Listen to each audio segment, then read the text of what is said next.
Hello, welcome everybody to Once a Future Church. I'm David Larson. I'm here with Sarah Carter.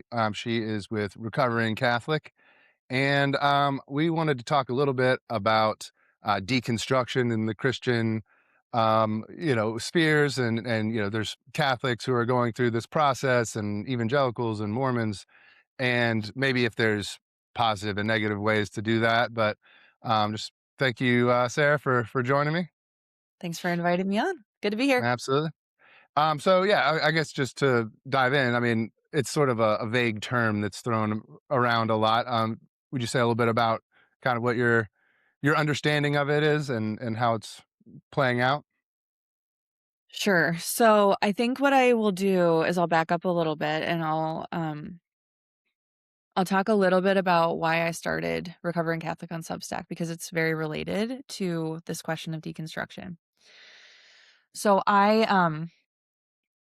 think this story kind of goes back for me into about 2016 when I left full-time missionary work. I was doing campus ministry Mm. um with a great organization, and around the time that I left full-time ministry, I also had a really big negative life impact, like a big rupture in my personal life, um, that sort of left me feeling very disoriented, both just kind of in the directionality of my life. Where am I headed? What am I called to? What's my vocation? But at the same time, because it was such a, like, frankly, traumatic event, um, it also really sort of disoriented me in terms of my relationship to God and the church. So I left full-time ministry where I had this very kind of secure self-identity as I'm a missionary and I'm good at these things and I'm doing all this good work and it's very important that I show up. Um to being in grad school, working at a coffee shop, getting railed at by executives coming in to order a latte and, like, getting on my case and treating me like a second class citizen because I was working at a coffee shop. Oh, Um, and I think it was just a very humbling experience all across the board and disorienting in terms of who am I? What am I actually gonna do with my life? And what am I called to do? Do I have an important calling?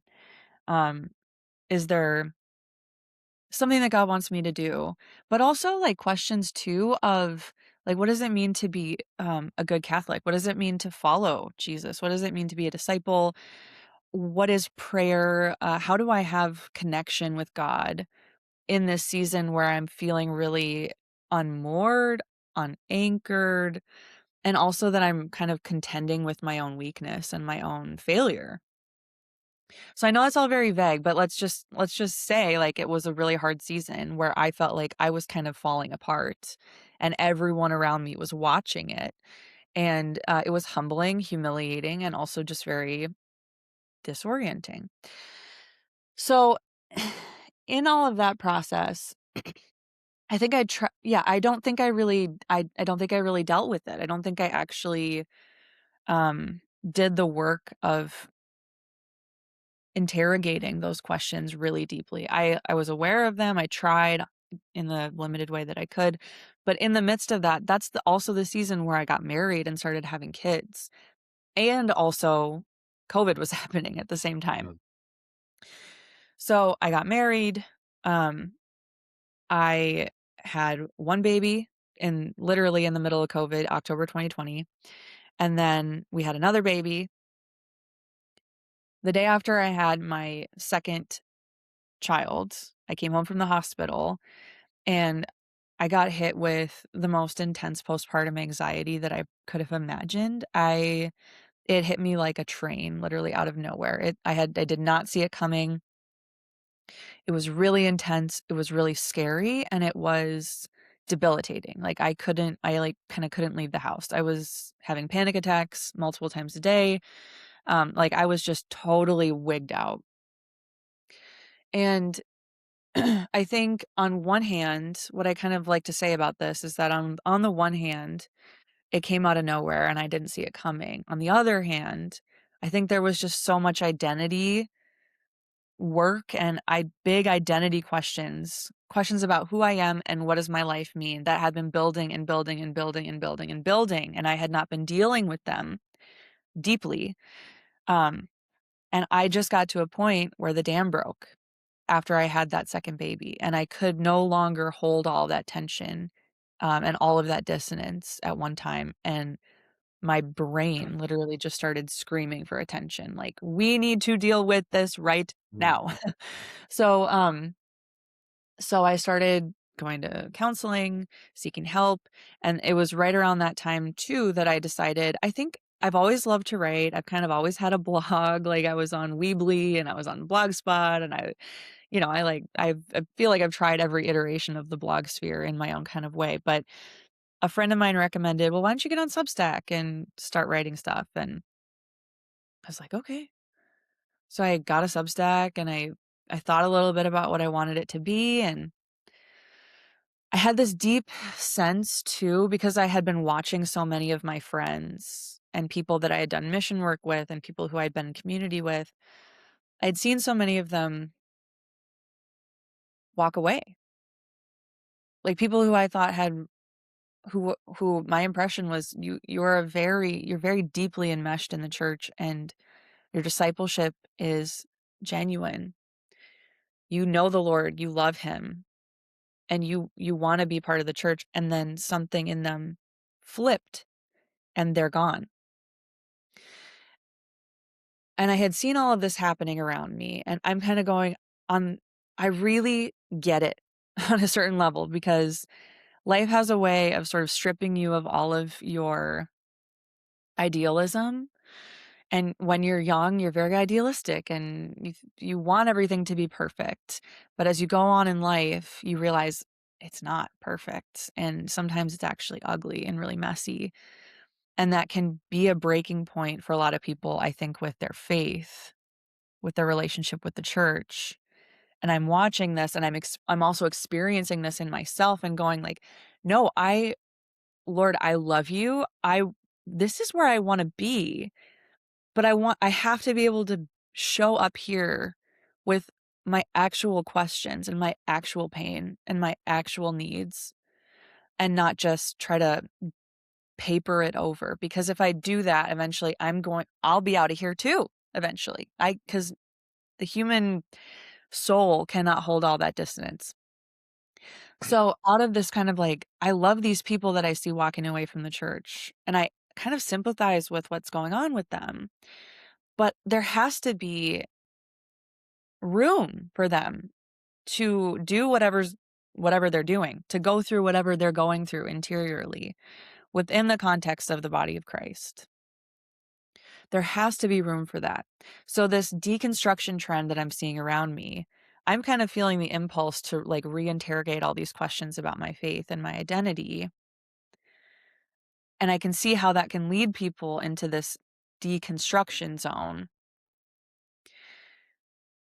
But what I don't see is a lot of Catholic voices and a lot of Catholic resources that are sort of giving people room and giving people resources and allowing people to sort of let their questions breathe a little bit and let their pain breathe a little bit within the tradition, within the context of the church, within this kind of like rigorous, faithful orthodoxy that's not rigid and controlling and crushing people.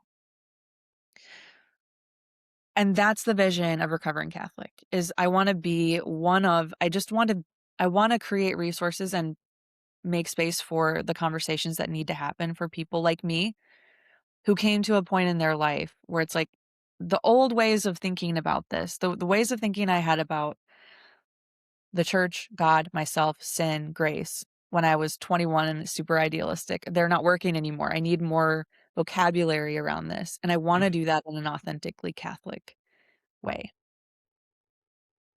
That's why Yeah, I created that's Recovering Catholic. So that's a very long-winded way of answering your question, but I tried to get at a couple different things. no, I love that. Um, yeah, I think that's really important because, you know, if somebody's really honest with themselves, I've you know, you're handed some answers, but as you said, like, life is not is not simple. So we're um, handed some answers, and then as you move through life, you're kind of like confronted with ways that poke into those the foundation that you have, your understanding of truth, and Yeah. then you have a couple, I guess, options that it seems like a lot of people take. One is to either defend the thing that you were handed as this solid foundation, and if I let somebody crack it into a few pieces, everything I know about reality and myself and my culture and my family and all these things just crumbles. So I Yeah. can't let that happen. So I have to defend it at all costs and be a jerk online about it or something. Or the other option might be, oh no, somebody poked a couple holes in what I understand of things. So that must mean it's all BS and I should just walk away. And um for some reason when I was thinking over trying to prepare for talking to you about this, that I used to be evangelical briefly after my atheist phase in high school. I was evangelical and then eventually became Catholic. So I've deconstructed a few times myself. But there's that song like on Christ the solid rock I stand, all other ground is sinking sand. I don't know if you've heard that, but I had this image kind of this sort of vast field of quicksand almost, and we're Mhm. trying to find, Christ is the truth, and so we're trying to find that solid rock to stand on, the truth, and we sort of will create false, not necessarily on purpose. Where sometimes we're handed these places that seem like solid rocks we can stand on, and then either a personal crisis, like you're talking about, or sometimes I even see the opposite, where sometimes life gets so good you almost just drift away from God, and you stop caring for the other reason. You just sort of religion, whatever. But I think we're almost deconstruction. Um, could have a positive version. I don't think the Jacques Derrida version is the healthy version, or the Richard Father Rohr one, which we can discuss from your article. But you know, there could be a positive version where we're standing on what we believe is the rock of truth, and then we see, oh, this if I poke at it, this thing kind of crumbles a little bit, and now I'm in the quicksand. And so you're like, my best understanding is actually over here a little bit, and then we stand over there, and then maybe that we should be able to test it. Like you're saying, you want to create spaces where people can test the truth, because if it really is the truth, then it should be able to sustain our feeble questions. That um, so I think that's a really good place to be. I think is just let's all just relax here. We're probably the first people in all of human history that we have all the possible worldviews um, of the world just thrown into the same internet, and we all debate each other. Before, it's like you had your little village and your answers, and it was probably a lot simpler. But you know, we should, rather than all battling each other out a little bit, maybe have some spaces where you can be like, okay, that's interesting. Like that you think this, and then you're really pursuing the truth, but you can do it in a way where you're not assuming. I think Jacques Derrida's version, maybe he would assume that all the rocks you stand on will eventually crumble and everything is sinking sand. So I don't know. I rambled a little bit there, but I don't know if you have anything in No, that's great. response to I've that. got I've got lots of thoughts because you made a lot of really good points. I love that song too. I don't know if you like it, but I I do. really I don't love all the worship, praise and worship, but that one's solid. yeah, I like that one. Um, Christ is the solid rock that we stand on. He's not a rock that we try to bash ourselves against until we break. And I Yeah. think, like, when you think about, truth as this kind of impersonal set of propositions, or a worldview, which I hear a lot of Catholics talk about their faith as a worldview sometimes, and that's how you treat the truth. What it becomes is a rock solid object that can't dialogue with your experience. So you come into a season where things are harder, your reality doesn't really match the propositions. What you're doing is you're bashing your head against that solid object, and guess which one's gonna win that fight at the end of the day? You're gonna walk away bleeding, hurt, broken, and having made no progress towards actually, like, assimilating to the truth. When you think about truth as a personal reality, that it is Christ who is the truth. He is the solid rock on which we stand, but he's also a person who's in relationship with us. He's a friend. He's a redeemer. He's a shepherd. Then that changes the way that we see things quite dramatically, I think, because it means that we're not in a battering fight with the truth. We're in a dialogue with it. Doesn't mean that Yeah. truth is relative. It means that the truth comes to us and wants to he wants to speak a word to us and get us into conversation. Doesn't mean we have that, and that necessarily means we don't have everything figured out right away. It's a process. It's ongoing through time and space as we go through our lives. And the other thing that, oh gosh, you brought up so many interesting things that I want to talk about. The other thing is, where is that rock? That's the other question I had. Where is the rock?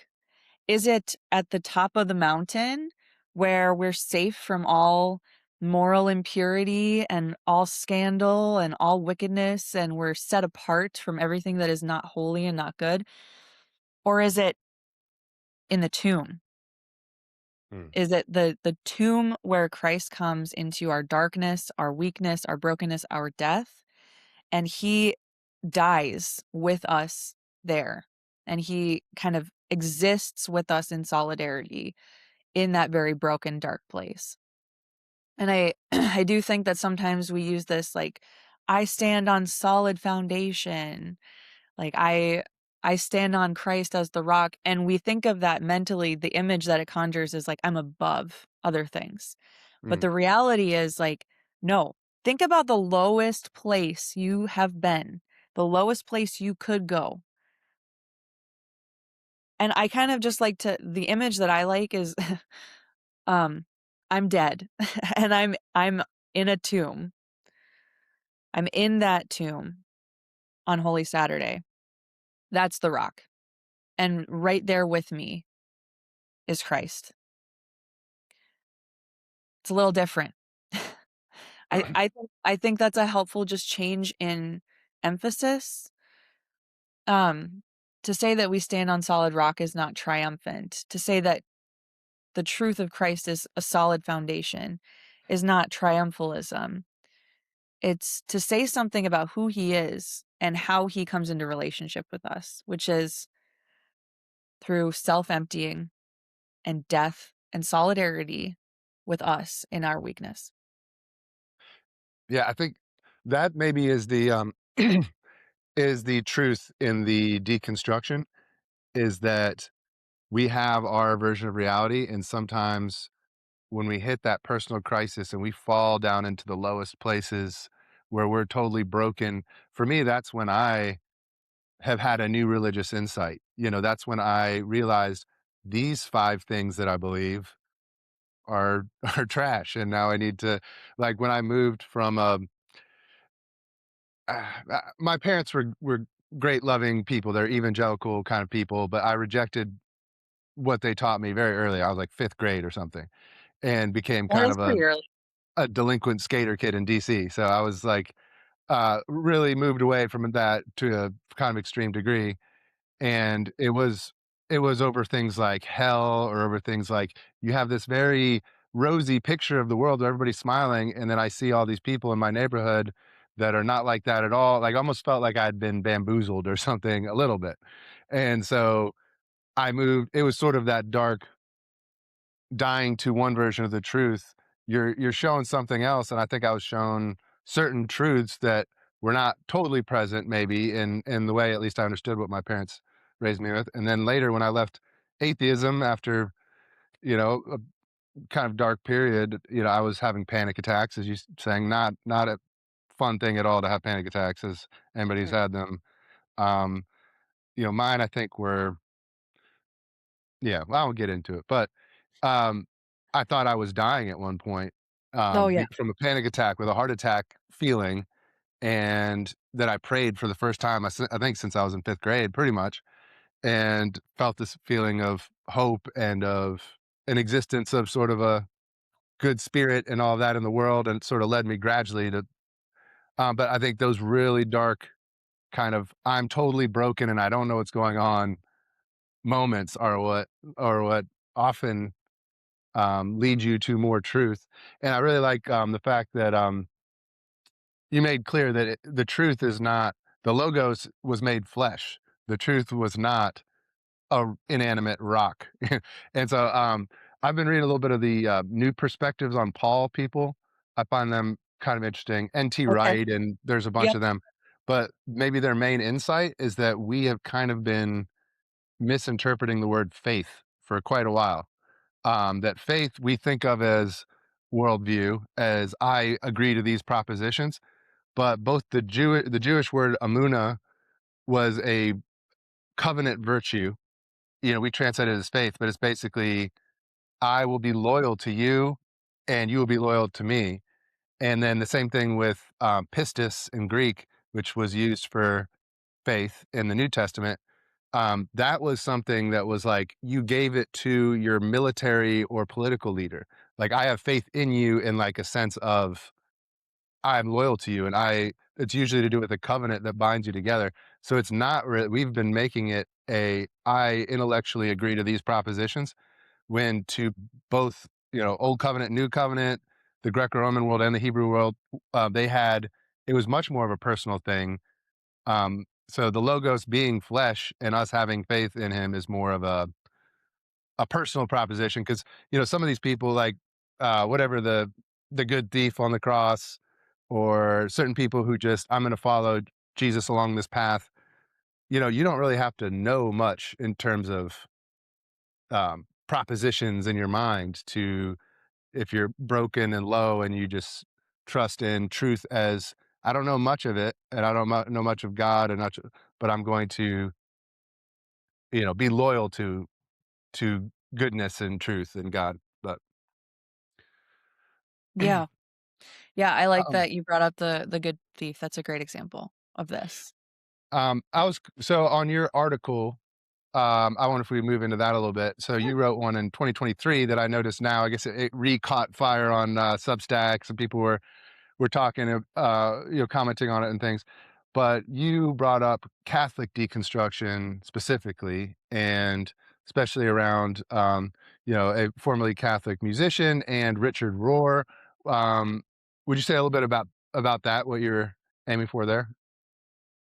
Yes. So, this article is called "Catholic Deconstruction is Having a Moment," and I wrote it in 2023. And yeah, it was like I told you earlier, it was the first thing I wrote on Substack that did get a little bit of attention. And I think it is still my most highly viewed piece. Maybe not, but I wrote it because I had been percolating over a couple of things. And the article focuses on Audrey Assad, who is a um former, I don't know if should call her former Catholic. I think she would say that. A former Catholic musician who in the early 2010s, who in throughout the 2010s really was very beloved by Catholics, for her music, which was very spiritual and very beautiful, and her voice is absolutely stunning, and she's a brilliant songwriter and just clearly, like, such a gifted artist, but also clearly so in touch with who the Lord is and what he does. And that's why she connected and resonated with so many of us. And then in 2018, she announced she wasn't a Catholic anymore. Or I don't even know, she might have said, "I'm not a Christian anymore." I would need to look back on her tweets, but she no longer considers herself a practicing Catholic. Since then, she's continued to write music, but she's been very vocal about her use of psychedelics and, um, being queer and, having gotten a divorce, and she's got a couple of kids, and so, like, look, I'm not trying at all to be gossipy, but this was a very big deal, all of this, to those of us who loved her music and looked up to her. She is just one example of a lot of people in the church who have gone through something like this, public Catholic people. I think, and if you know a priest who has left the priesthood for whatever reason, which I think a lot of Catholics at this point, we all know a priest or 2 or 10 who have left or who have had a major, major breakdown and crisis. Um, like, these things are happening. People who we look up to, people who we're kind of investing with this authority and leadership, and we see them as, like, these spiritual people, these faithful Catholic people. Something else is going on there. They're still human, and they still, I don't know, they're still vulnerable to whatever, to pain, to suffering, to ideology, to error. Okay. So, Audrey Assad, and, like, God bless her, you know what I mean? I bless her journey. I would love it if she makes her way back. And I do find something kind of beautiful about her willingness to just be honest about what she's going through. So, like, it's sad. I'm still sad about it, but I bless her journey, and I know God is taking care of her, and, um, he sees the whole picture. But I was interested in the connection between this very public deconstruction that Audrey Assad was going through and the thought of Richard Rohr, who has been a prominent sort of, like, progressive, spiritual Catholic voice. He's got this he runs the Center for Contemplation, I think that's what it's called, and he's kinda got his own spiritual approach that is, based on this idea of the cosmic Christ, um, and while I don't think it's technically heretical, and maybe I'm wrong, maybe you know more about it than I do, and I would be curious to hear your thoughts. So while I don't think it's technically heresy, there's been, like, a heavy degree of caution that Catholics should engage his work with because it's ambiguous around the identity of Christ, and it sort of makes the Christian walk into kind of a therapeutic project where there's, like, this sort of interior liberation that happens, and you find these expansive places where there's freedom, and black and white and darkness and light can coexist together, and life and death can coexist together, and all of this is Christ and everything is Christ, and it's like, "Okay, uh, Mm, okay." Like, to me, I just kinda get to a point where I'm like, "But Christ is someone." Like, the Lord is a person. He's not like the Force um, or, like, he's not like a platonic mm, form. yeah. He's actually a personal reality. He's a person, and he's incomprehensible, which is what I think Rohr gets right. We can't comprehend him, but we can know him. We can know things about him. We literally have the Gospels. We have his words. He's a historical figure. We have artifacts of his life. We have shards of the cross where he died. We have little shards of metal from the nails that went through his hands. Like, he is a person that we can know, though we cannot comprehend God, obviously.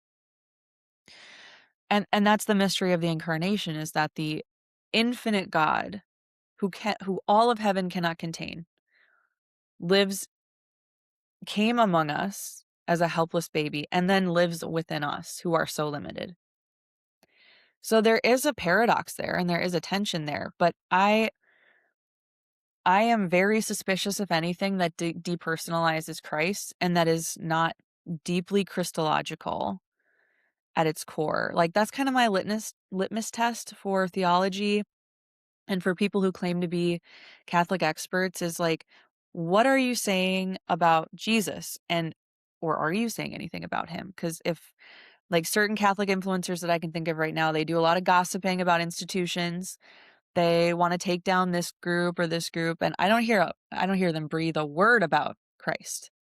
It's all institutions and organizations and human structures and governance and justice and blah blah blah blah blah. Not a word about the Lord. Not a word about Jesus. Or there's this kind of depersonalization of him where he's not really anything. He's just everything. We've kind of Mhm. melted him down into this like substance, this like goo that like floats through the ether and that we can kind of get melted into ourselves. And I think that's where Catholics need to say, I'm not going there because Christ is someone who I can know. Yeah. And I think the Christ you can know, yeah, what is his character? To me, it seems so much of it is charity, and it can almost sound corny, to but you know, you ask Christ, how are you saved? Just loving God and loving your neighbor as yourself, love your enemies. There's God is love. A lot of John is about how God is, he's not just truth, he's love. But, and that's not to, make him in the abstract as he's just this floating spirit of love or something, but he was a real person. But it's just ironic to me sometimes that you have these people on the Orthodox side and the Catholic side and the Protestant side all on Twitter blasting each other, tearing each other down. It's like, oh, this guy who preached love, I think his church is supposed to be this way. And then, but they're all ignoring the very basic message of charity while they debate the finer points. They miss the broader point. Yeah. Um, but I guess you're saying, with Richard Rohr, like whether or not he's acceptable for Catholics. I was trying to think about that. I don't probably know as much about him as you do, but from your article, you had that long part that quoted him, and to me, that is indistinguishable from Jacques Derrida.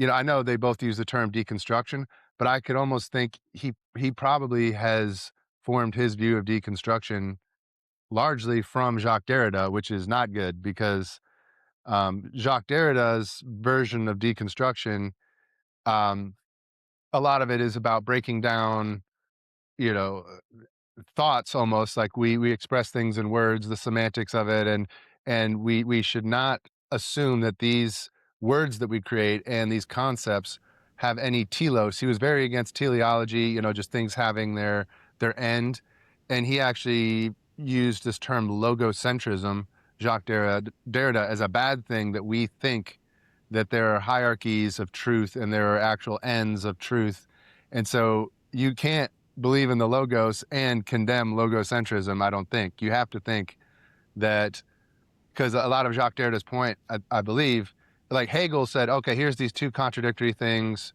You know, they can kind of synthesize. Jacques Derrida was basically like, no, you don't have to synthesize them. Everything's a contradiction, and everybody has their own view of things. Everything can just be the quicksand, basically, because there's no logos, there's no telos, there's nothing to stand on of a rock in this sea. So I don't, from what I was reading in your article about Rohr's opinions of deconstruction, he basically said that light and darkness, it's not about being for the light and against the dark. It's about just letting them both be a contradiction. Or I don't know if he would say the same about good and evil, but that is not a Christian perspective to say, oh, here's Satan and God and good and evil, and they can just exist, both of them. And Deconstruction. um, like we're meant to fight the powers and principalities and of darkness, because if God is being, the opposite of being is evil. It's things that deconstruct actually from being. So yeah, from my little knowledge of Richard Rohr and from reading that, I think that would be fairly contradictory to most traditional understandings of Catholicism. But Yeah, I think, having not read Derrida, but being, like, a loosely aware of him and how important he's been for the deconstruction movement, which is not just a Christian I mean, it's you look around and you see institutional trust collapsing and basically, like, a sense of meaning evaporating. A lot of this, as far as I can tell, is, we can sort of thank Jacques Derrida for some of this, like, that he very much contributed to all of that. But what I think he gets right, I think, is that our words are representations of reality. They aren't the reality itself, and so they're necessarily limited. And you and I, even when you and I use the word Jesus, we, from our own subjective perspective, we mean something a little different. That doesn't mean that okay, here's where we would separate from Derrida. We would say that doesn't mean that Jesus is not a thing, is not a real reality that exists. Um, it means that it's a reality that you and I, our ability to perceive it correctly is limited. Our ability to perceive it entirely and completely truthfully is limited. Um, and I think that's where I wanna be kinda sympathetic to Derrida because I think that's true. Otherwise, you get into the, like, reality is a rock and I'm gonna bludgeon you over the head with it. Um, there has to be room for, like, my experience of reality and my limited but real experience of the truth. But that's all relative, you know, that's not absolutized. You don't get to absolutize your own experience. There's a posture of humility that a Christian has, and that I think just an honest person has, that says, my ability to perceive reality is limited. I'm not I'm not willing to say that I can't know anything, but I'm just acknowledging that I don't know everything, and that when it comes to God, I there's a lot more that I don't know than what I do know.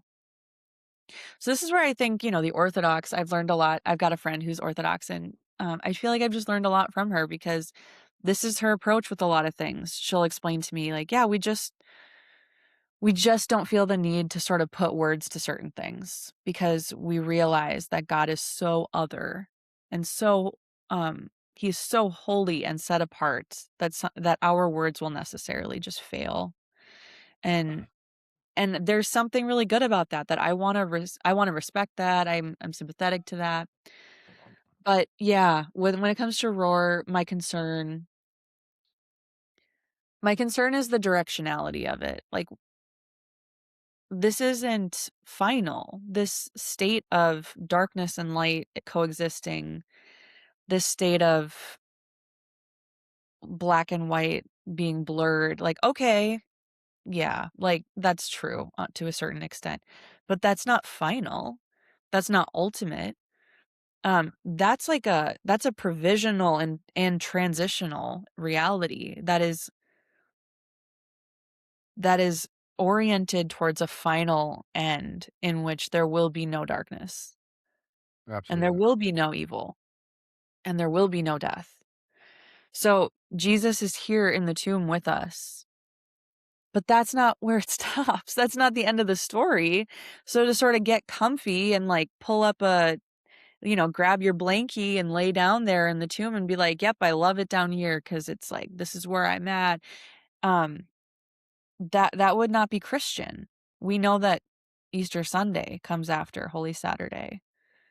So, I think that's what I get concerned about. I get concerned about the depersonalization of Christ, and I get concerned about the sort of therapeutic project of wallowing in your own brokenness and your own darkness. I think it's just reality to acknowledge it, but I think it's unchristian to sort of say, like, "This is where I stay." Yeah, no, I think that's right. The directionality, because if you reject the telos, then you're left with trying to accept the way reality is of good and evil mixed together. But if you if you accept the telos, then you're saying, I'm loyal to the truth. I'm loyal to, we're talking about faith in Christ. You're loyal to Christ while also accepting.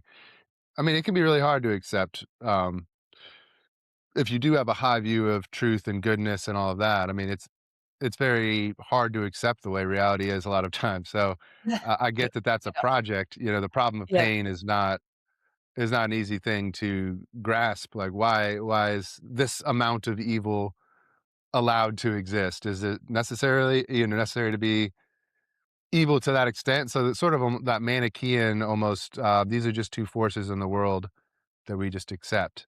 That's a I think it's a reasonable temptation, but I mean, Yeah. we ultimately have to be loyal to the good side in that tension of, being truth, goodness, God, all of that, not just, yeah, those are both here. And let me just be totally cool with that. Cause then you're fine with evil and suffering. And it might be easier to stop fighting those things and to just accept that's the way things are. But there are things that if you're loyal to the light, you will be disturbed by, but it will be, um, things that can have that directionality towards the evil things no longer existing in the end, as you're saying. But Yeah, I mean, I think this is why the Judeo-Christian tradition has such a strong, um, tradition with sub-tradition, whatever you wanna call it. I mean, we have a tradition of lament for a reason, because it's okay to, well, first of all, because there is evil, um, because it sucks, and we hate it, and it confuses us because we're going, "All right, God, like, where are you? Excuse me. Hello?" Like, that's our reaction to evil a lot of the time, especially if we are believers, and we do believe that God is good. But the lament is also rooted in the deep belief that a day is coming when everything will be made right, and there will be shalom, there will be peace, there will be justice, and all will be made right, and every tear will be wiped away. And I think a true, like a posture of lament for a Christian is that crying out in the face of evil towards God and asking Him to hasten that day. Like, bring it, Lord. Like, bring that day. Cause I'm looking around and I'm going, this is just, this, this is horrific. Like, how I don't even know how to exist in the midst of all this evil. And I don't know how to exist with the tension of knowing that you're good and somehow you're gonna bring goodness out of this, but still having to wake up and put 2 feet on the floor every morning and read the news. But, um, yeah, I think that's really different. Like, I don't see any lament in Roar. I just see, like, yeah, yep, it's a darkness and little bit light. Eastern. Kind of like we just kind of vibe with the darkness and light, and Yeah. like, I'm not trying to caricaturize his position, but that's honestly what I see. It's like, I'm just gonna vibe with the darkness. Hmm. And no, I think that the truly Christian posture in the darkness is lament, not, "Oh, well, this is how it is." Yeah, I think that's sort of an Eastern. I don't. There's elements of Eastern in there, Yeah, mysticism where there's oneness and there's suffering and there's good and evil, and maybe it's all just sort of part of life in a way. I know there's also the Buddhists who believe, the bodhisattvas that go down into hell, like they've transcended and they could just accept enlightenment, but they choose by love to go down. I think Pope John Paul II maybe talked about that a yeah, little bit, that it's almost like Christ going down into wild. Hades, and but they have that idea of the um, those who have kind of empathy, that are Buddhas that decide to go down to the darkest points of hell and pull people up. So I'm not saying the East doesn't have things like that, but Yeah. I know like Thomas Merton was sometimes accused in maybe similar ways, towards the end of his life, of something like with Roar, where maybe you're bringing in enough of the East to where it sort of puts some of the core truths of Christianity at tension. Yeah. And I mean, the mystics are weird, so you sort of like by y definition. yeah, yeah, right.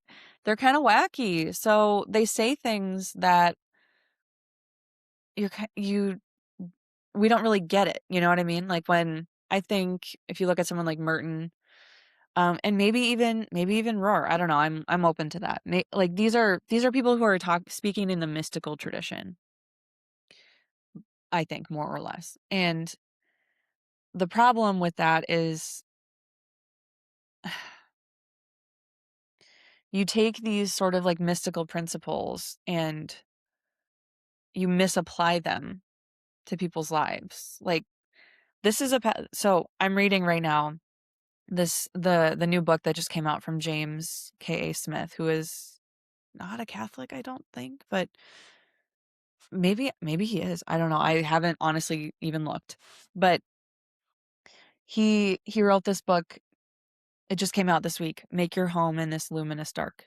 And it's about the mystical tradition of unknowing. So his main source texts are The Cloud of Unknowing, Thomas Merton's Seeds of Contemplation, St. John of the Cross, St. Teresa of Avila. So if he's not Catholic, that's pretty interesting. But and I don't think he is. But these are his source texts. And he's laying out unknowing and kind of like darkness and like letting go of propositional knowledge as a path of spiritual formation. And I'm like, I'm down. Like, I'm down for that. As long as that ends with union with Christ. As long as that's where it's headed. Like, I'm down. You Yeah. don't have to have words. Like, you don't have to have the perfect words for that. You don't have to like always be super clear about that. Um Unless you're teaching, then you do. But, in your own kind of personal spiritual journey, you don't have to have like all the perfect words and you don't have to couch it in like super Catholic language all the time. But it has to end with Christ, in my opinion, for Yeah. it to be genuinely Christian. Otherwise, it is just like it's therapeutic. Maybe it is spiritual, but that's not always a good thing. That's the problem with spiritual stuff. Like, there's more than one side of the spiritual coin, and there are plenty of spiritual forces that are not benevolent. So, if we're not headed towards Christ, and that's not the person or the personality or the agent that we are connecting with, well, chances are really good you're connecting with something, but it doesn't have your best interest in mind. Yeah. No, that I thought of that when you mentioned, Audrey Assad, was that her name? Yeah. Taking psychedelics and then having it's a form of deconstruction. You're kind of like neuroplasticity in your mind. If you really Sure. psychedelics are good, they're finding therapeutically um, you know, For trauma and stuff. for trauma, for sort of your neuroplasticity, reforming the way you think of some things. But some people are just like, oh, the recreational. I'm Uh-huh. not saying that's a good thing to do. I'm just saying there's been some research on it, but that Yeah, I read definitely. this article about the wealthy that would travel someplace in South America and take ayahuasca or these, and how a lot of them would come back with completely different personalities because they really did. It was like one woman they said came back and she was like a mother in a wealthy family and she divorced her husband, started, Yeah. just being a completely different person. Her interests were different. Like, if you messes with you your neuroplasticity and really like the way your personality has formed, and maybe it's kind of a deconstruction of everything. So you got to be very careful about, the spiritual forces that you're messing with, because I mean there's Yeah. ways of being spiritual that are probably authentic, but they're tapping into, they're based on ideas and spirits that are not not of Christ. They're different. So I don't know. I think that's a pretty Yeah, and who knows what that interesting. is? Like, how can someone's personality change on a dime like that? I mean, maybe it is literally just, like, your brain got scrambled, and maybe that feels really good for you, and that's fine, but, like, you're embedded in a social network. You're not just a solitary agent, so you come back with a totally different personality. how is that gonna impact all the people around you who know you when Mhm. they all of a sudden don't know you? The second thing that I think of is, like, are there other reasons why someone's personality might change like that? And I'm not trying to sound like a spooky, demon Mm. person, but, like, that's the other thing I think of is, like, yeah, maybe you did meet somebody who wanted to take up residence, and they have a different Mm. personality. Oh, okay, Yeah, this is all that's making me scary. think of, and look, I'm not that's not really my personality to be all, like, scared about demons, but I did read, Rod Dreher's book this past summer, Living in Wonder, and I thought it was a really good book, honestly. He talks about, the occult. He has a whole chapter on the occult in his book, and Rod Dreher had a conversion to Christianity on psychedelics. So, like, that's, like, where he says he met Jesus and where he sort of, like, had that experience that solidified Christianity for him. So, it's very interesting, but then he turns around, he says, "I do not recommend this as I don't recommend this for people because you're not I got lucky in a certain Yeah. sense." He's saying, like, "Yeah, like, I really do attribute my conversion to this experience of taking mushrooms, but there's a lot of other things that can happen to people when they're in that place." And, the occult is very real, and there are spiritual forces that are, yeah, malevolent towards human beings and who would love an opportunity to get access to our minds. So, yeah, I why are we talking about this? Drug oh, I was trying to, think about it almost like a deconstruction Oh, in a way. yeah, yeah. Yeah, I probably didn't do a good job of tying it in entirely, No, no, but no, no, I that's was great, thinking of yeah, it as, like, you if you have some solid identity and beliefs and all of that, and you deconstruct, and it's almost a even more intense form of it, the psychedelics where you're reconstructing along who knows what lines you're reconstructing on if right. you're under that influence.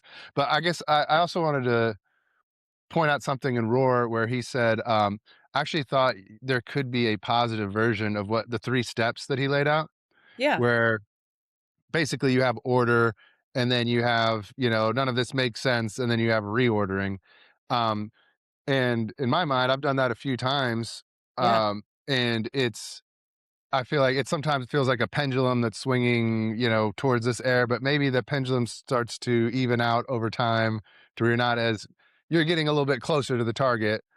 yeah, Um, and I was almost thinking like, on the analogy of sort of the quicksand field, that you don't necessarily have to totally deconstruct what you're standing on. Like if it's a person, if it's Christ, you might just say, I'm just learning that one thing I thought about Christ is not true and another thing is. So it can be not leaving that loyal relationship, but more having a new insight about it. Instead of deconstruction, I just had the thought maybe call it like renovation or something. I don't know. Where you're yeah, just like rearranging those beliefs a little bit without just let's smash this whole thing. yeah, Sometimes that needs to happen. I mean, there's some belief systems and ways of viewing reality that probably, yeah, they you should take it all apart but yeah, it doesn't necessarily have to be a total breakdown. So I was just trying to think, you think there's a positive version of deconstruction? yes, definitely. I definitely think there's a positive version of it. I think we all have to deconstruct a lot of things, and I think Roar is right that order, disorder, reorder is the pattern. But I think for Roar, he's I don't wanna misrepresent him, but based on what I've read, it's order, disorder, reorder, and then you enter what he talks about as the second half of life spirituality. So in the first half of life, you have a rigid belief system. It doesn't have a lot of room for complicated reality. It's very moralistic. It's very black and white. Disorder. reorder, and now you're in the second stage of life spirituality where you are comfortable with darkness and light coexisting, and you kind of enter this, like, mystical second level. Okay, that might be somewhat misrepresenting his like, I would welcome anybody who has more knowledge of exactly how he frames this up, but that's my understanding. I think my issue with it is that I think in the actual Christian life, this is a spiral, not a line. So we have to go through, as you've mentioned, which I think is a great point. I've gone through this multiple times, you just said. Yeah. Yeah, you have. And you will have more of those times in your life, and so will I.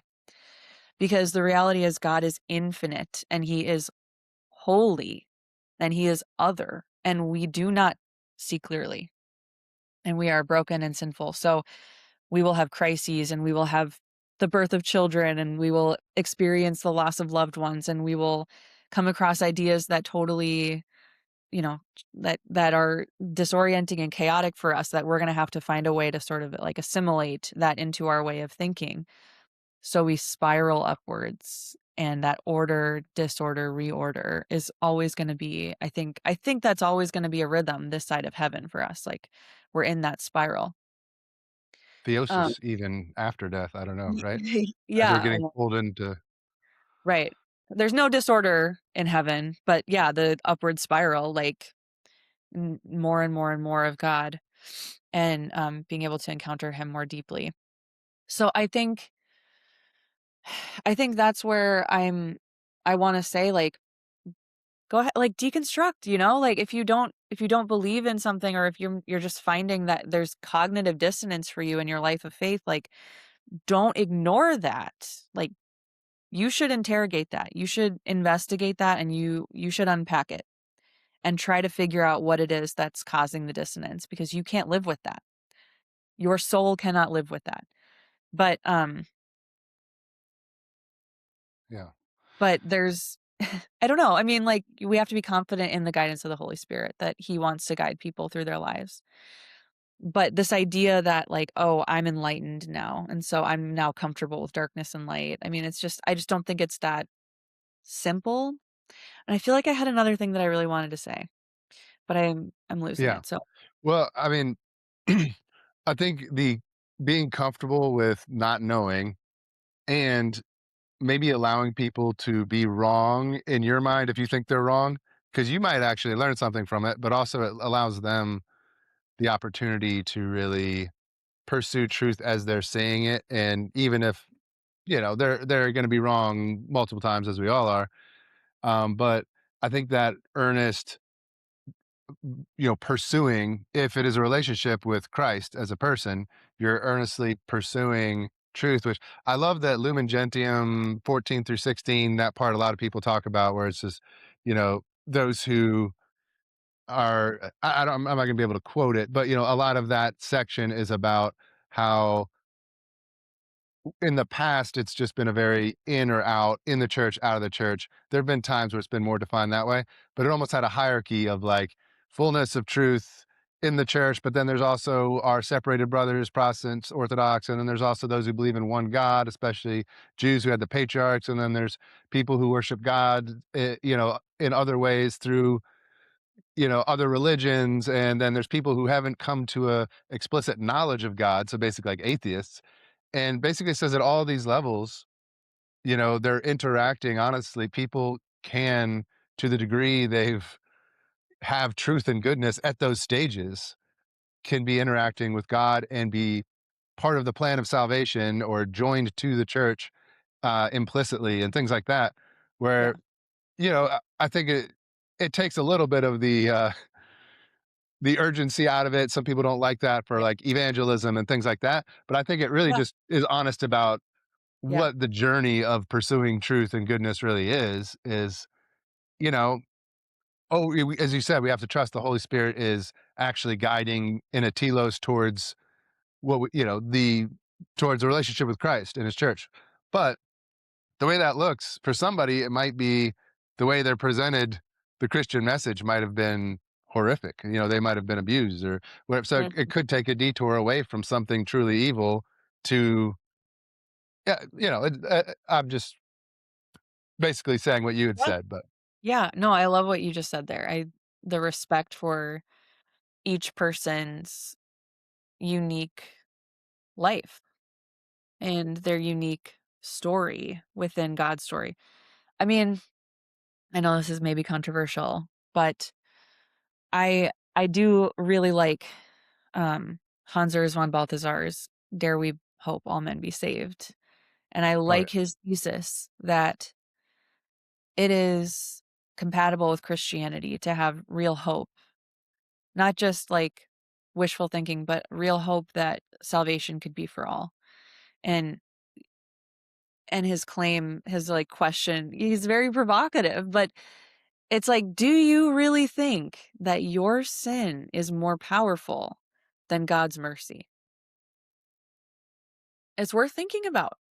And as you've mentioned already here with the thief on the cross, God doesn't need a lot of time to do to do a big work in people's lives. Like he doesn't really need 9 months or 10 years, or he needs less than the blink of an eye to do all he needs to do in a person's life because he's literally God. So when we look at people's lives and we're concerned, oh, like they're not going to church, like oh, they're wandering, oh, they left the faith.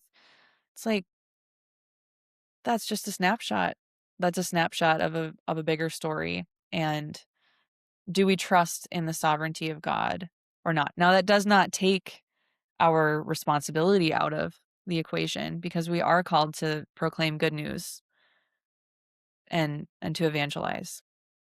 absolutely. But it's not supposed to be a the pressure's not on us.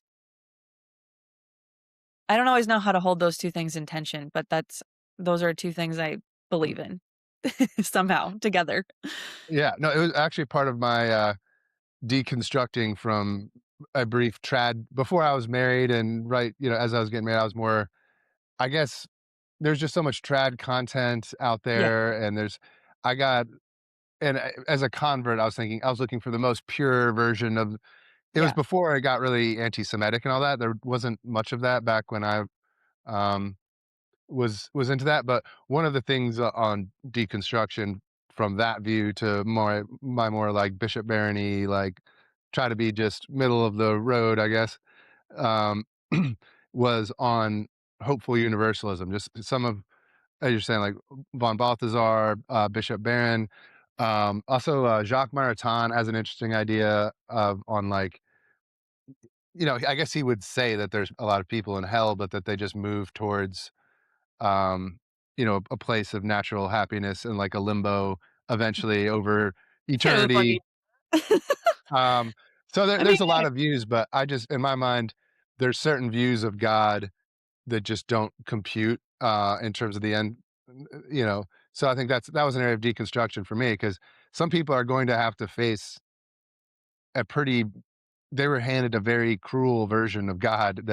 He is a sort of a bureaucrat that if you stamped this paper, you went to your Sunday obligation, and then, but how long did you hold that thought of the girl in front of you in the pew? Okay, well, now you back out. And it's just sort of this bureaucratic nightmare of, yeah. getting all the right forms stamped so you can be one of these the fewness of the saved kind of view, Massa Oh Damnata, my where it's just god. like, What a way you to put just, that. oh, Really sorry, yeah, you forgot this one sin that you thought you had. Like some of the medieval saints, they talk about how few people actually give good confessions. So they might have known they even had to go, but then they're like, they didn't do it right, and so it didn't count. Just all that stuff, I think, can drive a person insane. So it can lead and it does, somebody by the way. to deconstruct, where they're like, okay, you can go a few directions from there. As I said, you could Yeah, leave the church entirely. You can kind of find a more hopeful version of things, which I honestly believe that ressourcement back to before yeah. Augustine a little bit, that a lot of that happened at Vatican II. There's a lot more hopeful views back there than people realize. Tell me what is the reason that we have to not have that view? I mean, like, just read the freaking Bible. Yeah, What can separate us from the love of God? If God would not, hesitate to give his own son, what else would he not do for us? God's on our side, people. He wants us to be saved. Like, what sounds else like do you need? Sounds like What he's else a do you hopeful universalist. Yeah, right. Yeah, exactly. I mean, God, yeah, literally, Paul, this is God's will for you, your sanctification. That's what he wants for you. That's what he desires for you. God is on your side. What else do you need? yeah, Why very why Paul all this seems almost explicitly universalist a bunch of times. Paul, like in Yeah. Romans 11, where he's just going off like, the only reason people read that chapter 9, where it sounds like he's saying he creates some people to be destroyed or whatever, but you keep reading and he's like, the only reason he allows anyone to fall into disobedience is to forgive them so that all will be saved. Or Did you just say that's as Romans? what's that? Did you say that's Romans? Romans 11. Yeah, Sounds Romans 9 yeah, through it sounds 11. like Romans. It's good. So 11 is the part that he's basically saying, all are only allowed to fall in disobedience so that he will have mercy on all. Things like that. But um, so Beautiful. yeah, to me, Yeah, it that's very seemed like true. why uh, it was hard to really hold a certain view and my sanity at the same time. So I think that happens at multiple points in your life, and you're like, Oh, yeah. it's Yeah. deconstruction time. You did a great job of explaining that as the bureaucrat god. I mean, that's gonna stick with me because I think that's completely right. It's completely right. Like, you have to you forgot to bring a copy of your vehicle registration to the DMV, so, now you can't it's like, yeah, no, that's not God. God is a father. God is our as a good shepherd. And Paul this is something Paul and I just talked about recently, Paul Fahey, on one of our conversations where he was saying, like, we have this idea that we're walking through this, like, this landmine field when we're trying to be Christians, but Yeah. no, God's on our side. If that version of God is true, like, what do I know? I'm open to me being wrong about a lot of things. It just doesn't compute, first of all, but I also don't think I would like reading some of the saints.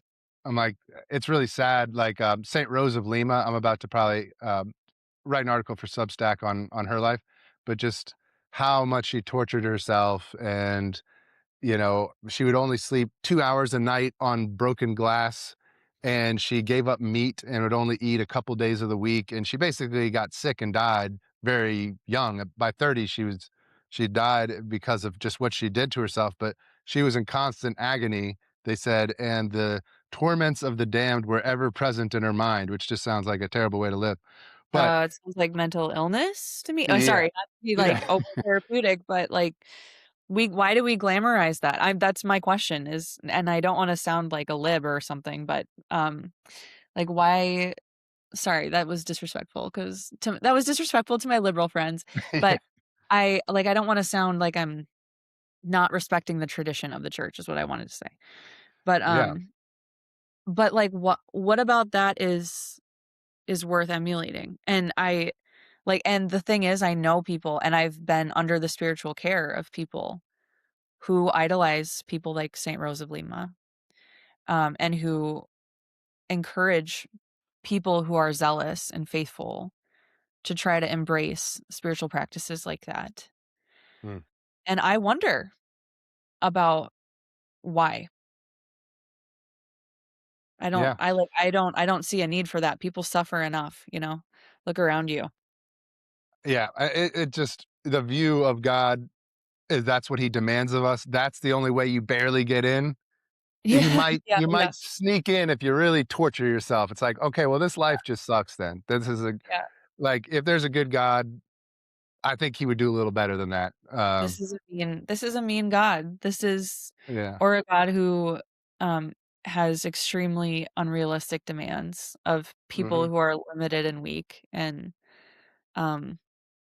and already hurting. So, I mean, I don't know, like, I just think we need to see the saints within the context of their history and have some compassion on them, not hold them up on a pedestal. Because I don't wanna, say Rose of Lima wasn't a saint or that she wasn't holy, but what about her life makes her a saint? And I think we need to move away from talking about the saints in this kind of, um, glamorizing their suffering and making that the thing that makes them stand out. Yeah. I totally agree. My piece actually touches I'm almost done, but it's talking about mental health, but also what Yeah, would make her a saint, and my point in there is it talks about how she actually brought people from the streets and into her home and served them and yeah, was very yeah, charitable to people. To me, that's what makes a saint is the charity part, is the loving others, and she did that, so that's why I think you could say she's a saint because she had that level of love. She gave herself completely to all the poor in the streets and everything. So, you can have that though, in my view, without the other stuff, without I the sleeping on broken nails and whatever or broken glass. So I mean, I personally will not be doing that. I literally don't care who tells me to do that, I'm not doing it. So, if I need to do that to get into heaven, I guess that's too bad for me, but but I don't believe, that's not who I just don't believe that's who God is, but yeah, neither do I, and who better knows, maybe we'll information, I both think there's deconstruct a little bit more, and then we'll both realize that is he is a bureaucrat who wants us on broken glass, but I kind of doubt it. But we'll come back in 5 years and we'll be like, "Yeah, actually, like, I'm sleeping broken with glass tape for you over my too? Oh, mouth yeah. and, like, I'm" all the stuff. Yeah. Not to make light of the sufferings, I guess, but, yeah, just that's, maybe Saint Rose of Lima, to bring it back around, would, if she had a good broadband connection, would have deconstructed a little bit and had a phase where she Oh, what a take. Please include that in your Substack article. and yeah, I love it. but she would have come back hopefully to the faith. But Yeah, yeah, I think yeah. we can leave. I don't want to take too much of your day, but I really appreciate it. I think that was really a good talk about this topic. That there is something there with deconstruction to really be honest about your journey about trying to find truth, but also don't just be a relativist and say yeah, good and evil, all that's all the same. And Yeah. but I don't know if you have any other thoughts. I don't really. I think it's right. Deconstruction, I think the jury's still out on it. I think there's a lot of good that we should be sensitive and, we should walk tenderly, on the sacred ground of other people's lives, but I also think just need to be cautious and realistic about the end goal is union with Christ always in Christianity. So, that's our litmus test. Absolutely. All right. Well, thank you so much, Sarah. And you can find her, You. Sarah Carter. She's on Substack. She's probably other places, but No, recovering. just on Nope, Substack. just Substack. Okay. Well, that's Just good. Just yeah. keep focused. I'm a one trick pony over here. Nice. But recovering Catholic. But Yeah. thanks a lot, Sarah. And Thank you, everybody, David. like and subscribe and all that good stuff.